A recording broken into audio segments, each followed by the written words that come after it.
Hi everyone, here we've got DOOGEE N30 and let me share with you how to change voicemail notification sound on this device. So first of all, let's enter the phone, and if you will be on the recent, for example, tap on this 3 dots icon in the right upper corner and enter the settings. Now let's tap on the voicemail here and on the notifications.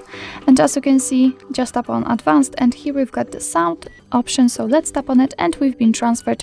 The pop-up view just opened with some defaultly installed sounds from which we can choose. What's more, we can add notification, so you will be able to pick your own ringtone. In order to listen how the particular one sounds, simply tap on it, and you will be able to hear it and check if you like it. If you would like to set, for example, this leap as the sound, just make sure that it is marked and tap on OK. And as you can see, it immediately changes, so it means that from now on your device will use it. So actually this is it. This is how to change voicemail notification sound in your DOOGEE N30.